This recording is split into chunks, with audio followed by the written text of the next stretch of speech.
season. About every website you go to, you can go to track the influenza. You just click on a little link and it'll take you to a surveillance map that tells you how many cases you had in your area.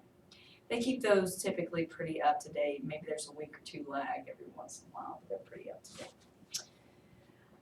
Food, dairy, and aquatic microbiology. Used to work in food. I don't really like food micro very well.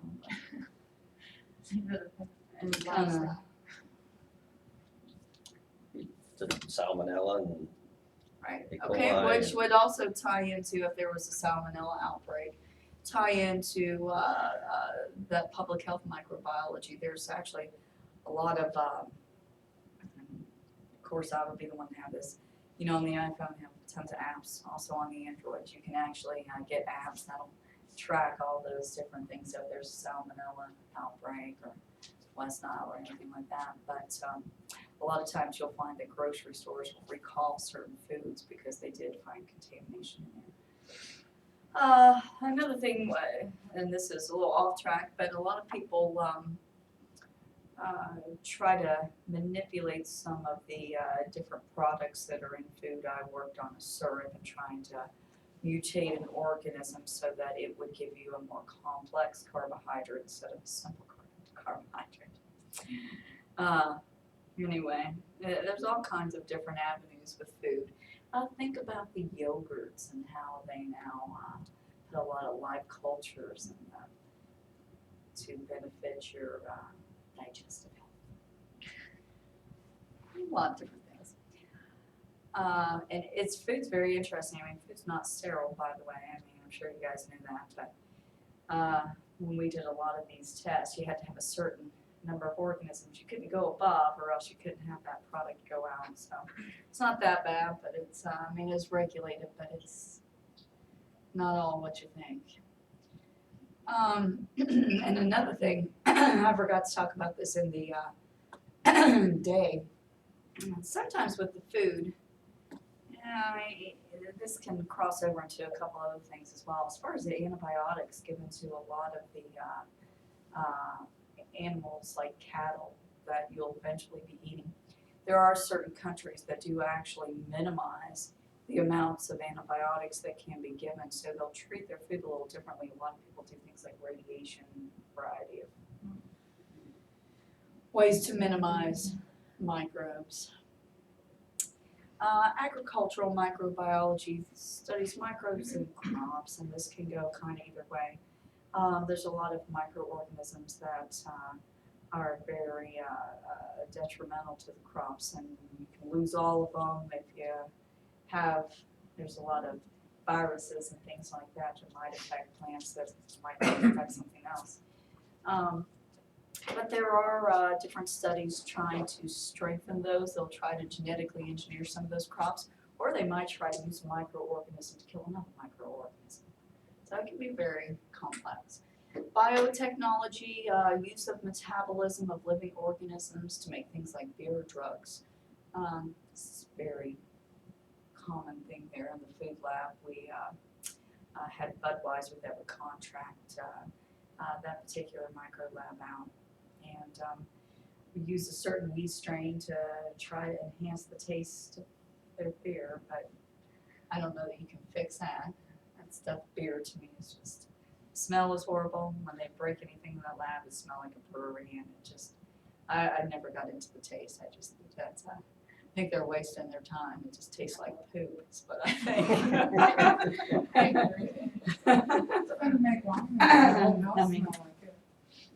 There's other things that I like, but that just particular, I mean, it's just the smell is very, and it's a lot. I remember my microbiology teacher talking about it, and I'm like, so pretty much that's just yeast waste that I'm drinking there. Like I do think that Same thing with wine though. I know. Right now, It does have berries in it, but. I know. Those berries are the only thing that get me through. Yeah. I'm ready for a 12-pack right now. This will make you want to drink. Micro drive you to drink it. No, not micro. Sounds like 240. I think just the whole, I've got a couple more classes left, not very many left until I finish my PhD, and I swear, every time I get closer, I think I have 4 classes left before my dissertation. And every class, it's like, I just like the class even more, and the next one even more, the next one even more. I'm like, am I just not done with this yet? I'm just about to throw a fit. It's becoming very inconvenient for me. Yeah. That's just getting close to the end, that's, Get antsy. All right, the last thing, genetic engineering, recombinant DNA technology. We actually don't talk about the recombinant DNA chapter, but really that's just manipulating the DNA. Production of human insulin is a good example. Every once in a while in the bottles you'll see the little R, and that just means that it's recombined.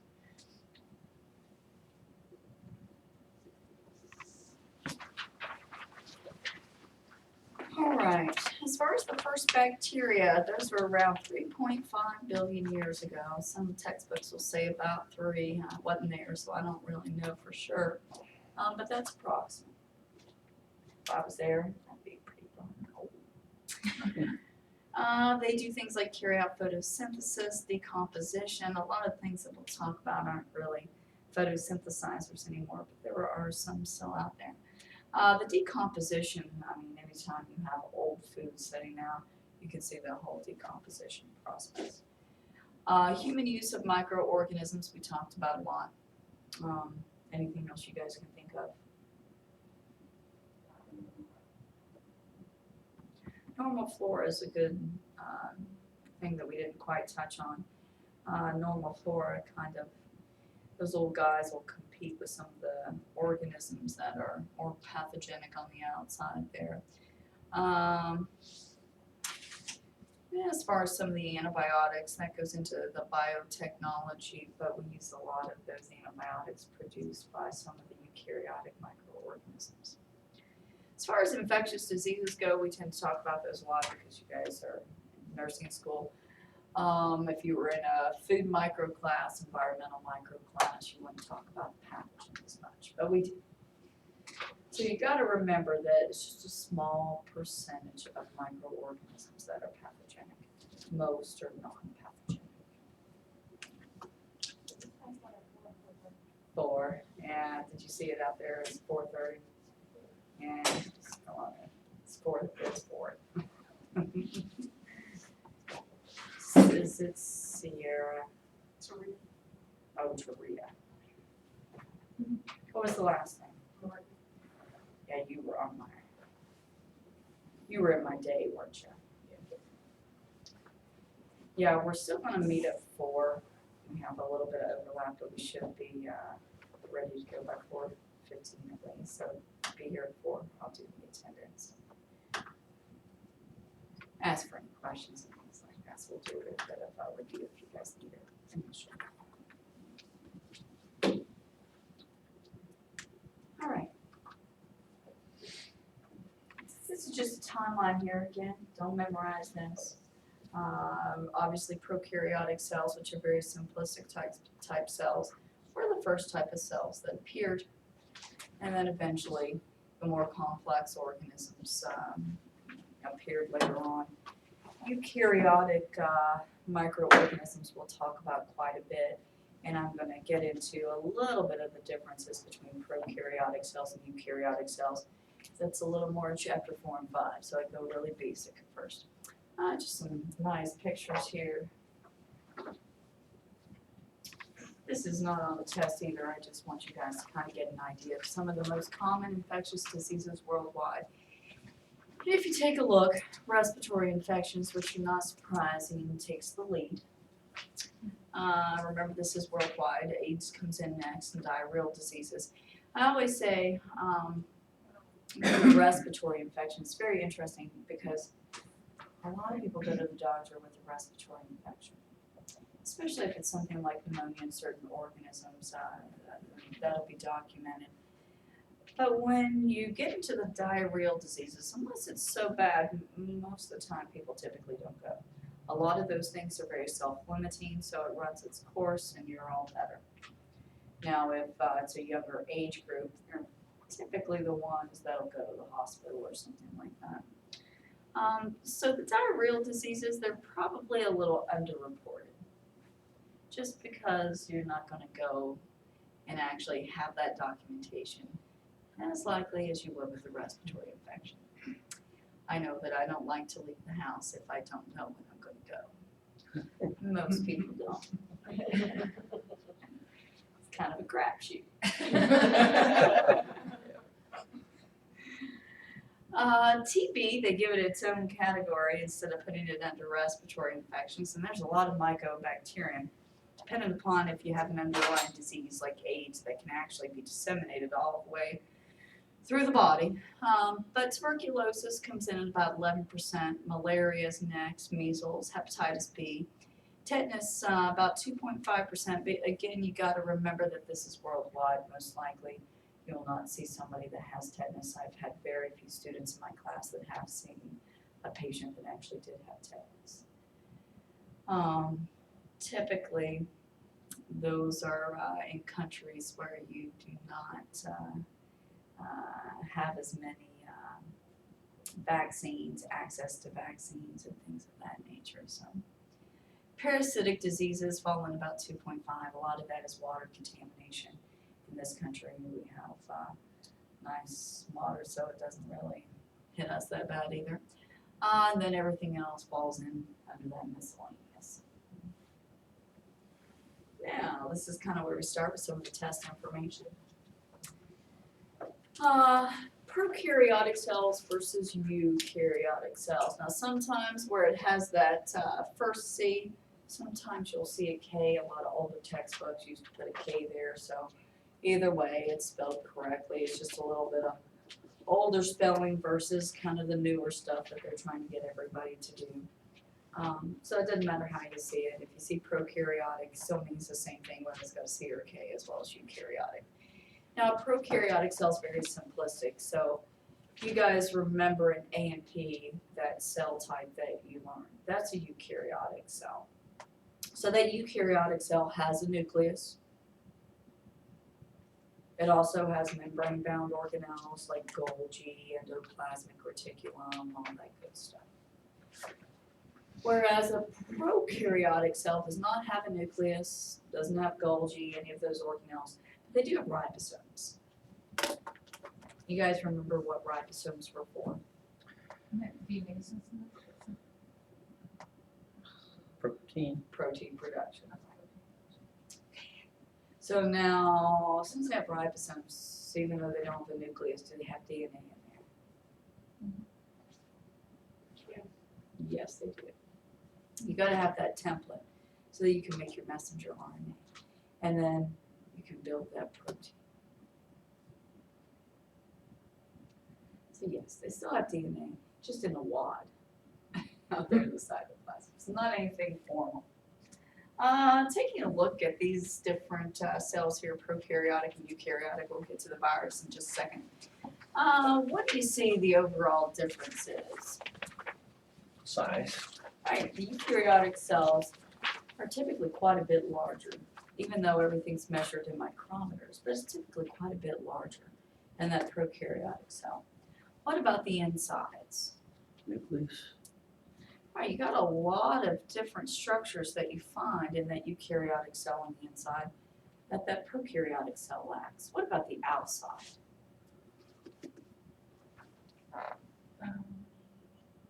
One has a tail, one doesn't. Yeah, it's showing you, yeah, can have flagella. What else? Different shape. I don't know if that's just the way it's Yeah. drawn or There not. was something different about the cell membrane. That cellular envelope that surrounds the outside of the cell, there can be more layers in that prokaryotic cell than there is in the eukaryotic cell. So it is kind of the opposite. The prokaryotic cell is a little more complex on the outside around the cell, whereas the eukaryotic cell is a little more complex on the inside.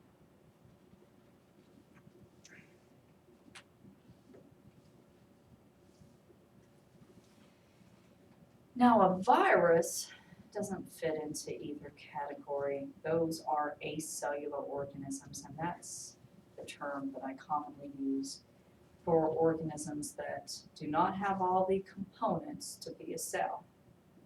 So we call those acellular.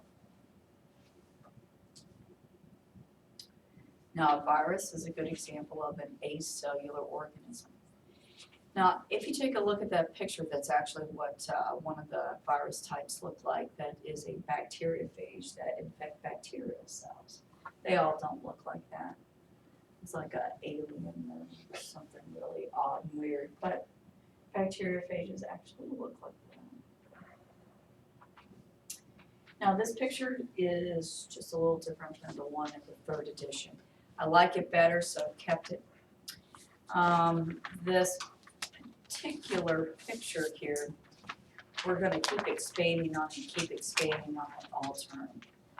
So a couple of the basic things I need you to get down now is whether these cells are prokaryotic, eukaryotic, or acellular. And eventually I should be able to say Staphylococcus aureus, and you should be able to tell me whether it's prokaryotic, eukaryotic, or acellular. But we're just not there yet. So the first group, these are the 6 main types of microorganisms, and I'm going to give you an extra one at the end there. The first one is bacteria. Bacteria have a prokaryotic cell structure.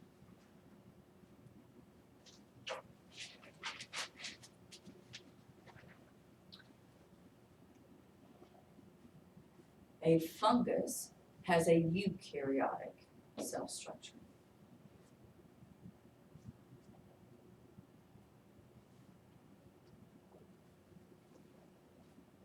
Algae, eukaryotic.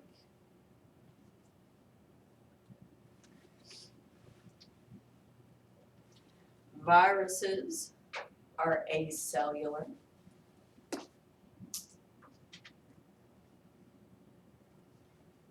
Protozoa, eukaryotic.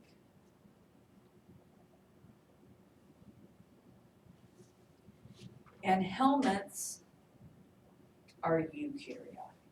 So we only had one prokaryotic type up there.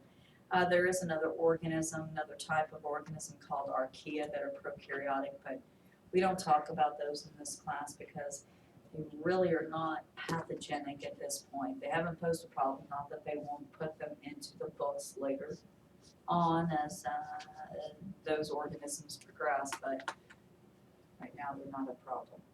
Now, the last organism that I want you to add to your list, they are called prions, P-R-I-O-N-S,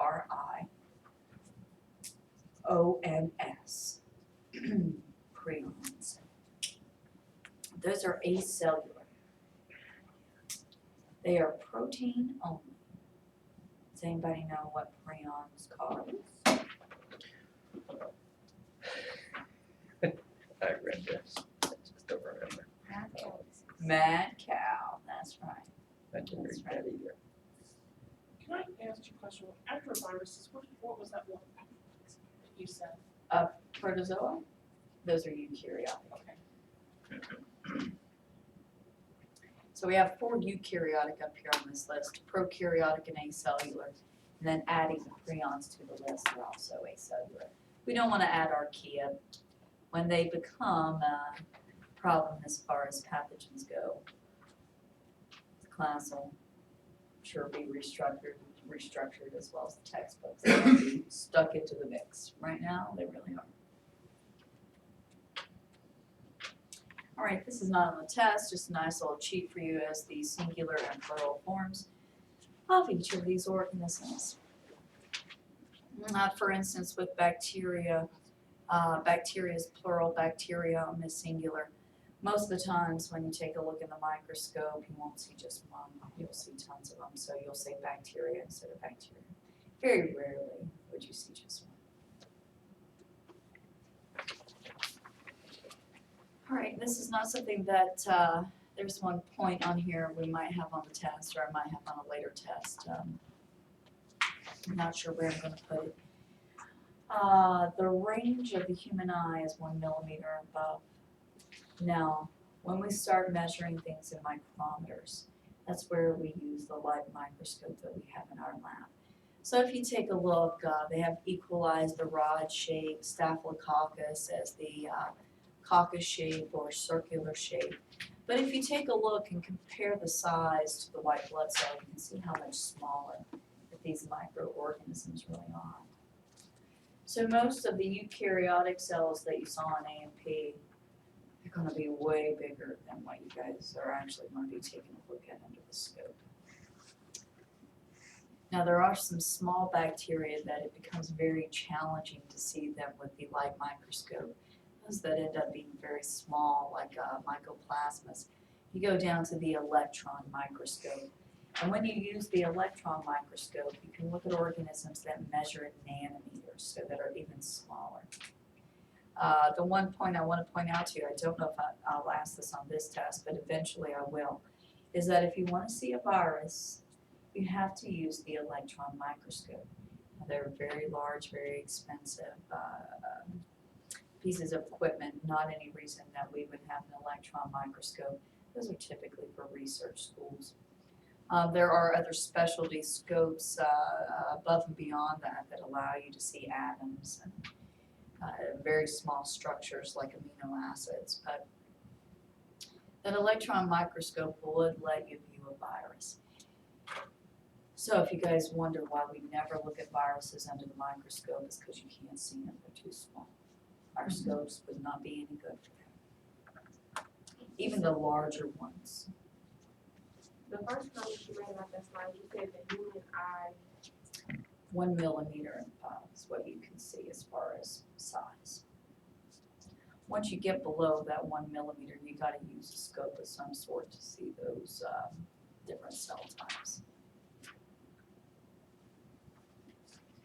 All right, I point out a couple scientists on this slide that I'll test you on, and I'll just test you on the ones in this PowerPoint. There's more in your book. I've just pulled out a couple here. Leeuwenhoek, very important scientist.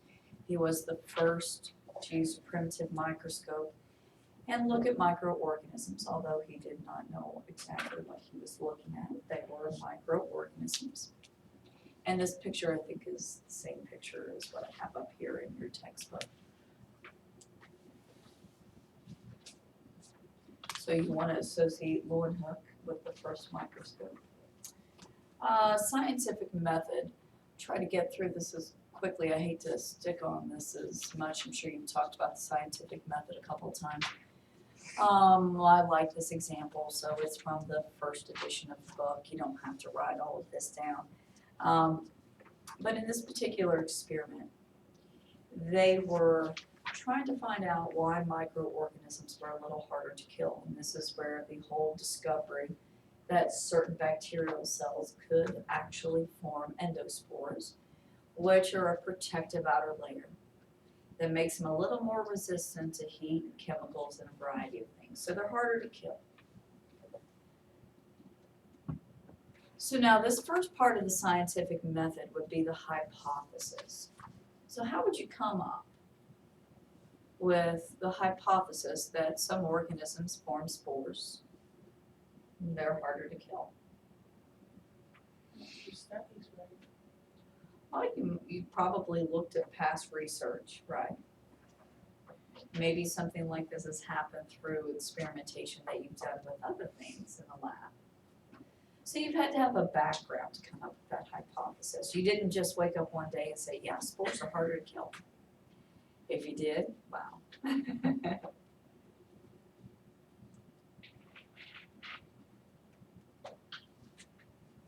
Now, of course, your predictions are going to support what your hypothesis would be. Everybody would like their predictions to work out. So in this scenario, of course, they would want to find that these organisms were harder to kill. So you'd set up your experiments, and that's the testing portion. And they used a variety of things like elevated temperatures, radiation, drying, different chemicals, and tested them against other organisms. Now this whole theory principle, I want to talk about this in just a second. But just because they did one test doesn't mean it became a theory.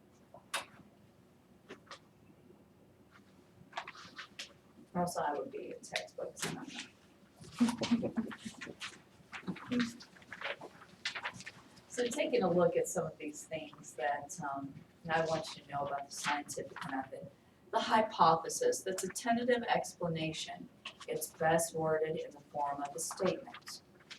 You don't want to have a question. Questions make really crappy hypotheses, so you want a statement. So a period at the end, no question mark. Experimentation outlines the particular events predicted by the hypothesis, then you set up for those experiments. So this was the exposure to heat, for instance, or chemicals, a variety of things. And if, I always encourage you guys to go to the CDC website. You know, it's a couple of days between micro classes here, so you run into something in a clinical setting or wherever you may work, and you're not sure if they're using quite the right precautions. You can actually go to the CDC website and look at that particular disease, and you can find out, you know, to the lay person, what do you do? And then there's also suggestions for the clinical setting. And not that you're wanting to get anybody in trouble, but it also is very good information for you on how to protect yourself as well. But one of the things that, talking about spores with Clostridium difficile, things have kind of changed and different recommendations have progressed over a couple of years. You used to where you were able to do that alcohol sanitizer. Then they went to you had to wash your hands. Some people still do the alcohol sanitizer. It's not that the alcohol necessarily killed it, and it's not that the hand washing is necessarily doing it. Maybe the soaps aren't as effective. It's that mechanical movement of that organism off your hands. A lot of places have switched chemicals that they've used. So these spore formers, and that's any Clostridium is a spore former, they tend to be a little more difficult to treat, and it ends up changing a lot of the methods that we actually use. The results, well, it doesn't matter if it was this experiment or something else, but they either support or refute the hypothesis. It's hard to say proved anymore. There's some things, you know, you can definitively say as we progress through the years, but there's some things that you really want to be careful. So I always say use the term support. And just an example of why that's a little more appropriate to use. You see one day in the news, this is good for you, the next day it isn't, and so forth. I mean, that it goes back and forth and back and forth and back and forth. And one of the things that I do, and I know you guys probably read nursing journals, and I read kind of the opposite there with those scientific journals where they talk about all these specific crazy tests, but still there's a lot of that information in there that's general to both. One of the things I always question is, you know, did, say for instance, you're using an animal model or a human model, did they eat the same thing? Did they get enough sleep? Did they all sleep the same amount? Did they all have the same work schedule? I mean, there's so many different factors that can come in. So that's why you want to say support. Because not every condition is always exactly the same, especially when you're using an animal or a human model. I mean, even animals in cages can be under stress as one will actually fight with the other one. I mean, it sounds silly, but there's different processes in the body that'll change the outcome of one or the other. So when I read those things in the news, I kind of get, oh, yeah, what did they do there? Why are they saying this is good? What happened with that group of people versus what happened with the other group of people? So that's where you run into a little bit of trouble. So support or refute, and let's say the hypothesis, you refute the hypothesis, doesn't work out for you. Sometimes it's so bad that you do discard it. But ideally, you've spent money, somebody's money, if not your own, to actually set up those experiments. So a lot of times you learn from what those experiments kind of reveal to you, and you can kind of rework that hypothesis. So maybe you didn't find what you wanted to find, but you found something else. Conclusion would be just those end results, but the theory is repeated investigation. So those things that we hear all the time that are conflicting, obviously that's not repeated investigation. So you have to have the same results over and over and over and over again before that becomes a theory, and then it gets published in your textbooks. So I still haven't found that calcium was bad for me, even though in some studies it said it was, but it was good for me in other studies. Or it didn't promote weight loss, or so forth. Any questions about the scientific method?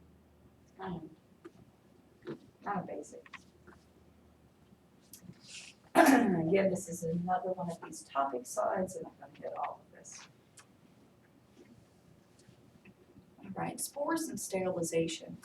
We talked about certain organisms, especially bacterial cells, having the ability to form a spore.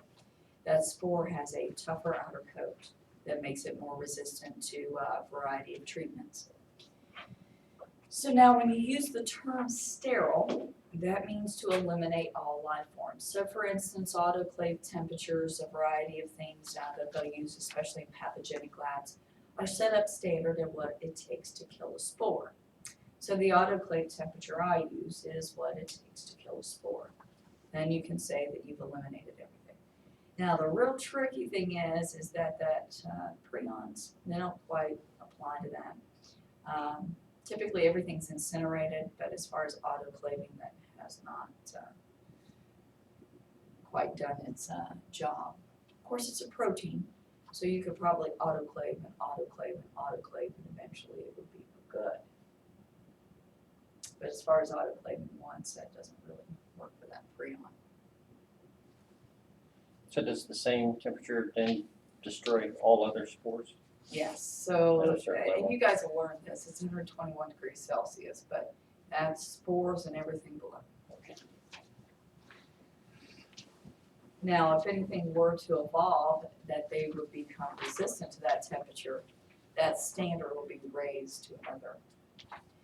And, even bleach, it's one of those standards, again, that you use 20% bleach solution with microorganisms if they're in a broth. Now, it used to be like 15%, so those things keep kind of jumping up, and I would suspect that'll jump up frequently. So I haven't seen an elevation in autoclave temperature, but I would not be surprised if it didn't happen in 10, 15, 20 years. All right, spontaneous generation. That's the early belief that some forms of life could arise from vital forces present in non-living or decomposing matter, such as flies from manure. We know that spontaneous generation is a little absurd. It's a little bit of this that, as far as organisms go, when you get into some of those evolutionary theories, a little bit of that, as they've recreated some ways that these microorganisms could have evolved, you gotta kind of throw some of those theories out there. So we're not referring to any of those evolutionary theories with this. But as far as spontaneous generation goes, if you read the textbook, there's experiments that went back and forth, back and forth. So we're gonna get to the final end experiment here. Even though more scientists worked on this than Pasteur. Pasteur is the one that I want you to know that disproves spontaneous generation. And the one thing that was not controlled for in the previous experiments was air. And air, as discovered with this experiment, was a source of dust and microorganisms. So I'm going to go to the other one, then I'm going to come back to this one. This is set up two different ways. I like this one just a little bit better. You had a flask, and I'll use the term swan necked flask, probably in the wording of some of these test questions. But they had a flask, they put a non-sterile liquid in it, and you can easily draw that out with a flame, and that's why it looks like a little bit of an S shape there. They sterilized the liquid by heating it. The liquid cooled, And you can see right at the opening is where the dust and microorganisms would settle in. Now, the liquid itself would remain sterile, but if you mix that solution up, obviously the liquid would become contaminated with the microorganisms. Now, the one here, they break the top off of that swan neck flask and allow the air to come in. So this whole experiment is showing you that dust microorganisms are found in the air, and that is a source of contamination. So instead of things just spontaneously generating, it's coming from somewhere.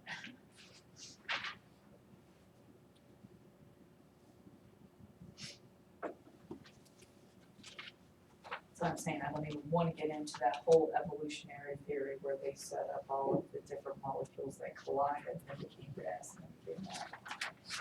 That's a whole nother thing in itself.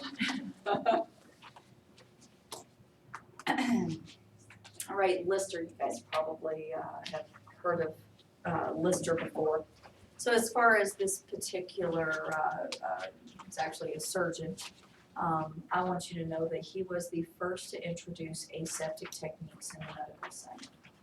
He used a disinfectant, and that's to help prevent those infections that would be present by those microorganisms. And obviously, this seems like a lot of common sense to us now, but and things have been taken a step further, and now you have a lot of sterilization, especially when you get into surgical procedures. Everything's sterilized. So imagine going back to days where everything was just disinfected. Let me just put a flame on it and touch it. The theater, watch it. All right, germ theory of disease. It says many diseases are caused by the growth of microbes in the body and not by sins, bad character, or poverty. Now set you back in the 1800s, this is not something that would be common sense as far as knowing what organism. A lot of things started getting started around the end of the 1800s. Mid to 1800s, really it was the early 1900s that a lot of discoveries were actually made with microorganisms. So very, very slow evolution.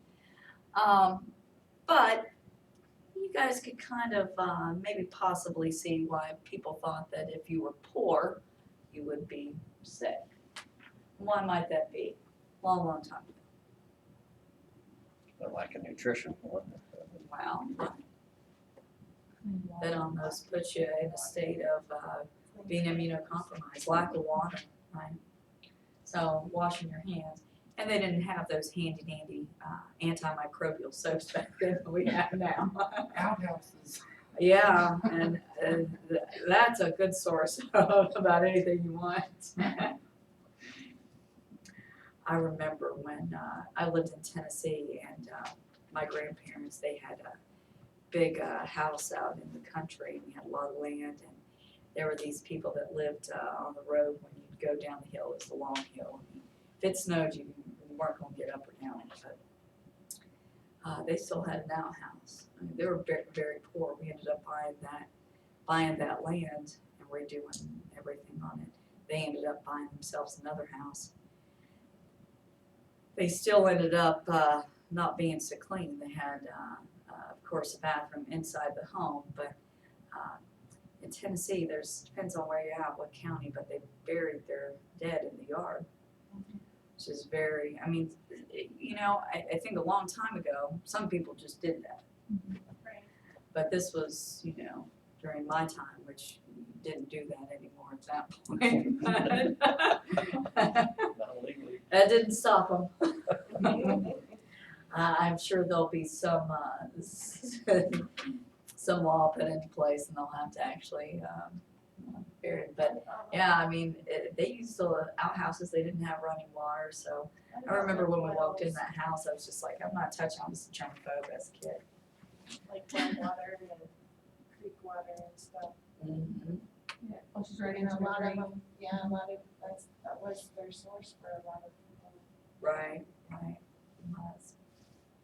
And a lot of times, those people living in poverty were, especially families, very scrunched into places. So if they had a disease, it was just passed through the whole family.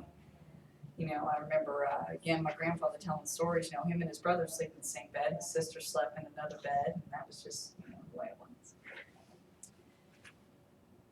Sins of bad character, I always like to use this. You guys have seen those wonderful charts of the STDs. If one has this and they pass it to this many, then you can pass it to this many. It just gets, you know, further as you go. I mean, that's one of the things, I guess, you kind of say sins or bad character. You know, maybe you had a nice little lady in the neighborhood that passed some stuff around. I don't know. Or a nice little man, just men don't get blamed for stuff like that, it's not especially way back then. Usually the women that they looked at, the men were somehow supposed to do that, but it was okay. Right. Suppose they're supposed to do it with. I know. You're like, I know, that never made sense to me. That It never never- made sense. Me either, and then like how a girl would get pregnant, oh my gosh, you know, send her away and you're Right. sharing the family and nobody can know that you're pregnant. What about the guy that got me pregnant? He's out getting I know. all the fives. I know. It's just, it's very interesting, that whole part. I mean, that's the one vivid example that I can use. Of course, back then it wasn't really prevalent as far as IV drug users or anything. That wasn't really, sure needles were not going around there. As far as Robert Cox Postulus, he's the one that verified the germ theory of disease. And these are very simplistic and easy, so I will ask you again, besides on this test, I'm sure I'll probably ask you a question on this test, but a couple more tests I'll actually ask you. Very simplistic as far as the first postulate. The microorganism is present in the diseased animal, and it depends on what sample or where you take it from, but you should find that microorganism there. You grow it in pure culture. You could inject a healthy animal with those cells, and that animal should develop the same disease. So this is in an effort to find the etiological agent or the agent that caused the disease. Now, obviously, this is in a laboratory setting. Can't really go around the clinical setting doing this unless you want to get in big trouble. This always reminds me of the big, remember there was, when people started getting AIDS, there were people that would deliberately, be in the news, people deliberately tried to pass that disease on to the next person, which ended up being a really big scandal there. Now, I'm not saying in other countries that won't occur in the clinical setting, just not here. Inmates, they used to do that a lot too, now they gotta go elsewhere. I'm surprised they still don't do it with some places though, like honestly, just keep their mouth shut with some of those conspiracy things. Not everything is on the up and up. A lot of pharmaceutical companies, they like to do some of their research overseas so that they got a little more wiggle room to test. Taxonomy. Is anybody familiar with this? It's, as far as the basic definition, system for organizing, classifying, naming living things. The concerns of taxonomy are classification, nomenclature, and identification. As far as taxonomy, you're classifying an organism into a large group, and you keep getting more specific as you go down that hierarchy. Reminds me a little bit of the organism to the subatomic particle in the opposite direction. But it is a hierarchy, so you're first putting an organism into a very large group. And then there's questions that you ask about an organism. So does it go here into the next group? Where does it go into the next group, into the next group? And it allows you to put that organism in the appropriate place. As far as the levels of classification, I do want you to know these, and I've put a little saying up here: do kings play chess or find games silly? That's the most non-dirty saying I got. That's easy to remember. One of my students came up with that. I was like, I like that. It's kind of catchy. I can, grasp onto that. But the first level of classification, this wasn't around when I was in undergraduate school. The first level you classify that was kingdom. Now it's the domain. And there are 3 domains, and I'll get to those 3 on the next slide. After you've placed that organism in the correct domain, then you put him into a kingdom. Phylum, I do not use the term division. Class, order, family, genus, species. What happens is the domain is the largest group. Then the kingdom starts getting smaller than the phylum. So forth until you get to the species. And I always say the species is the most specific. Even when you're at the genus level, for instance, Staphylococcus aureus. Staphylococcus would be the genus, aureus would be the species. That's still not that specific because you got Staphylococcus epidermidis, Staphylococcus saprophyticus, and more. So that species is the most specific. One of the things I forgot to mention in the day class, but I'll mention to you guys, there's a lot of different strains of bacteria. You'll see some of these letters and numbers. So you got an even further classification there. Kind of divides this and goes beyond. So know that order from largest to smallest, and this kind of gives you a picture of, they didn't put the domain up there. One of the domains is eukarya, and this one is for Homo sapiens for us. But we're in the same domain as fungus, algae, and so forth. So that particular classification would be humongous. So you can see how it narrows down, and finally you get classified under the appropriate genus and species. Don't memorize into those. The 3 domains that I would like you to know: bacteria. Those are true bacteria that have peptidoglycan. Archaea are kind of odd-like bacteria. They are a little similar to bacteria, traditional bacteria themselves, but genetically they're different enough to have their own domain. This domain was developed by a sequencing technique, so it's all similarities in that DNA. The last group is eukarya, and eukarya includes anything that's eukaryotic. So the 2 domains that are prokaryotic are archaea and bacteria. And I really won't mention archaea that much because they're not really a problem to us, so we don't really talk about them in this type of class. But bacteria, archaea are both prokaryotic. Archaea tend to live in a little more extreme environments, while bacteria have to have it a little more subtle. The kingdoms, there's actually, and this is not a great picture of the kingdoms. This one's only giving you 5 kingdoms. There's actually a 6th kingdom system that is kind of evolved. That term monaran stands for bacteria and archaea. But now they've divided that to a 6 kingdom system even further to have bacteria as a kingdom and archaea as a kingdom. And even though that's the name of the domain, it's also the name of the kingdom. Don't worry about knowing the kingdoms. So you can use a 5 kingdom system or a 6. They're really wanting that 6 kingdom system to pick up. But this is showing you the 5 kingdoms, and this is what I used when I was in undergrad school. There's no such thing as a domain.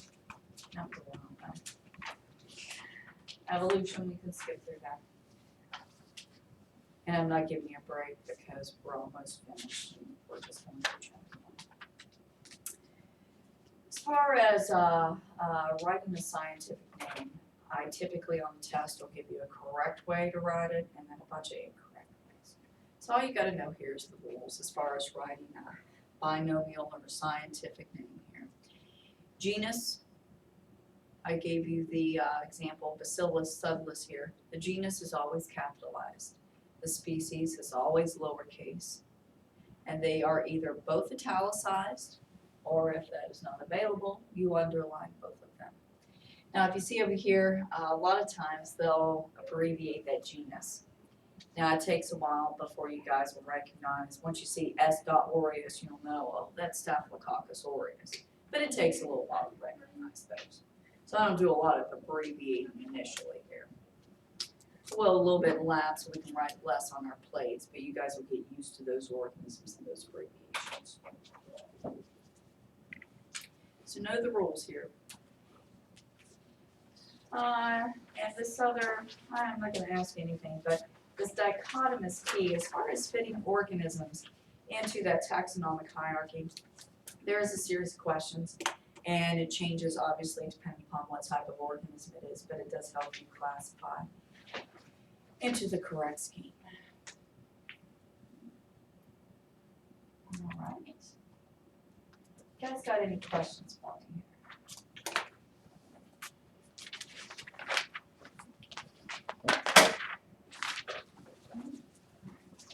Sorry I didn't give you a break, but we didn't go too much afterwards. I figure we'll consolidate our breaks now.